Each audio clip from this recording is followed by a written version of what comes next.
Go ahead, bite it, bite it, bite it. I dare you, bite it.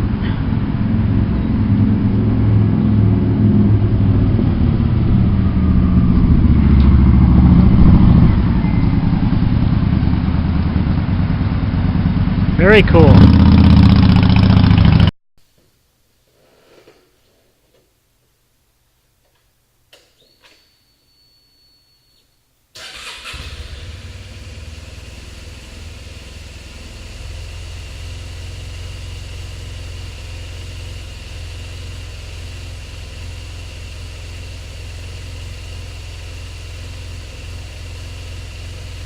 Greetings from Lenawee County in the great state of Michigan. I am the Lenawee Trekker.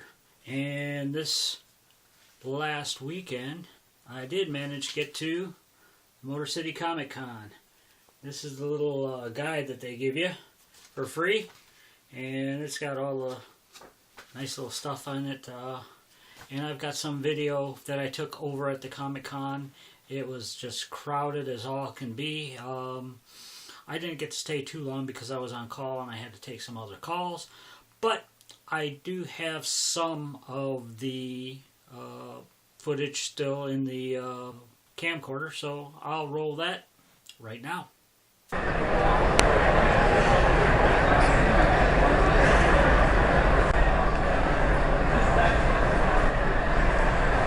Oh, cool. Very cool.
Okay, everybody, well, there's supposed to be 7 billion people on the planet right now, and there are 7 billion people right there in the suburban collection here in Novi. It's just madness in there. The line that I had to get into to get in was just unbelievably long. Yeah, there are a lot of people in costume, very good, very well done costumes, and there are some that are, you know, just kind of whatever they threw together. But you know, hey, it's all fun, right? And that's what it's all about, is having a little bit of fun. So that's not too bad. But it's just madness in there, and you can't get in. You can't look at the things that you want to look at. You can't talk to the people you want to talk to. Although I did talk to the guys from Star Trek Osiris. Very down to earth people. I did enjoy talking to them. So hopefully they'll come out with some more episodes.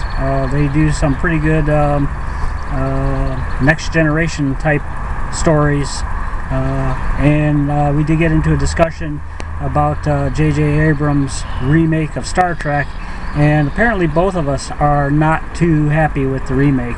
And I did get word that they are going to be doing a remake of Wrath of Khan. I hope not. Quite frankly, I think they should leave it alone. Gene Roddenberry once said that there's all kinds of stories out there in the galaxy. So if that is actually the case, why do they have to remake Wrath of Khan? But, hopefully they don't do it. I don't think I'd go to see something like that, but that's all I got for now. I think I'll probably try to come back here tomorrow. Hopefully tomorrow will be a little less crowded, and well, we'll see. Well, that wasn't my best recording that I ever made, but it was fun anyways, being there and talking to some of the people. Yeah, it was a fantastic weekend, and I really enjoyed it. My main thing was I wanted to get one of those comm badges, the Future Imperfect comm badge. I was really looking for one of those. I finally found a dealer that actually had those, and I bought it. It was like 24 bucks, so it wasn't too bad. He had some other comm badges that I would have liked to have had too, but that's the one that I wanted. I wanted to get one for my riding jacket. I know that sounds a little hokey, a little ridiculous, but my riding jacket has these little strips that go across either side. That it's a white jacket with black up on top and black strips that come across, and I wanted to put that little Future Imperfect one right there in the black strip because it fit so perfectly, and I thought it would look just great there, and I was right. It does look pretty cool on the jacket. I also found the Captain America, the little button Captain America shield, and I naturally keep that up on the collar. Yeah, I am a geek for the Captain America comics. I always have been, I always will be, and I really liked the movie, and I really liked the Avengers movie. Oh, if you haven't seen that, I can tell you everything about it right now. It's about a boy and his dog and something that turns green and something with a hammer, and, well, the rest of it you're just going to have to see all by yourself because I'm not going to tell you. But, yeah, if you want to see a good movie, go see the Avengers movie. That's just a great movie. You're going to love it. But, yeah, I want to get back onto the motorcycle thing. Those of you who have seen some of these videos know that I have a horrible, terrible addiction to motorcycle magazines. The latest Motorcycle Escape magazine. I bought this because of the North. These guys actually rode their bikes up into the Arctic Circle up in Canada. Oh, it's fine. I mean, that's crazy. The article is a really great article. I get this magazine. I'm telling you, this is a good magazine. You want to read about riding and touring and exploring. These guys are doing it. These guys are really doing it. The other one that's good for that is the Roadrunner magazine. That's a real good one for touring and exploring. But nothing beats being out there yourself and touring and exploring. I really, that's the best thing in the world. And to continue with my horrible, terrible addiction that I have that I just can't break, I got the latest issue of Rider magazine too. This one has an article in it, Unsafe at Any Speed. And it's about car tires on motorcycles. It's the dark side type of issues. I don't know if you're familiar with this, but a lot of people are just now finding out about this. This is nothing new. There's a fella who went around the world on an old Douglas motorcycle, and he had automotive tires on his bike back in 1932. It's just how it is. That's how he did it. They seem to think that people seem to think that this is a new trend, or this is something completely new and completely unheard of. People have been doing this for as long as motorcycles have been in existence. I'm sorry, it's nothing new. Yeah, motorcycle tire is round on the bottom, and it's round, and it's supposed to, when you lean into the turn, you keep the tread on the ground. Yeah, whatever. I'm tired of hearing it. Ladies and gentlemen, I hope I haven't misrepresented myself, but I am a dark side rider. I have a car tire on my Silverwing, and I am not taking it off and putting a hoop back on. Never. I've got almost 10,000 miles on that one. I had approximately 18,000 miles on my Honda Reflex, and the tire still looked good when I got T-boned. I suppose you can make the argument that the tire attracted the T-bone accident, but I don't think it actually works that way. With the Honda Reflex, I have actually gone down to the tail of the Dragon. I don't know if you've seen the Cherahalla Skyway and Tail of the Dragon video or slideshow that I did a while back ago, but it's on here somewhere. You can find it somewhere on here.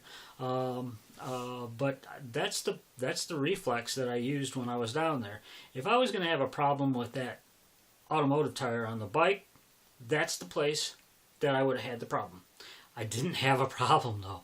Oh my gosh, the bike handled fantastic, and I thought it was just great. I have never had a problem with it, but you know, it's not for everybody.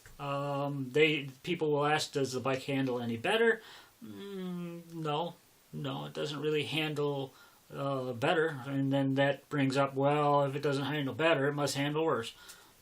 No, it does not handle any worse. It's a different feeling when you go into the turn and you are leaning into the turn and you're going around. When you come up, your bike, all the time you're in those turns, your bike is trying to right itself. It's an odd sensation. It's really an odd sensation. But once you get used to it, it's not that bad. I mean, I was well, if you've been on the Tail of the Dragon, you know, you go this way and then you go that way and then you go this way until, you know, eventually you just want to throw up about halfway through the ride. But it's not that bad. And that's the worst. I think that's probably the worst thing that I could have possibly done with that bike, and I didn't have a problem. I really enjoyed that trip. It really helped me focus at a time when I really needed some focus.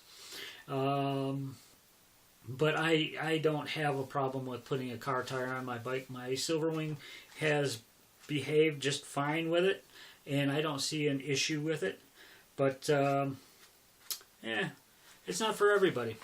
And the people who do give you all the facts and figures, they look at it from a scientific point of view. Well, if I recall right, a helicopter isn't supposed to fly from a scientific point of view either. So,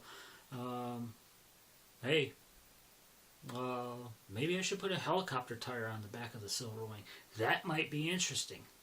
But hey, your mileage may vary, right?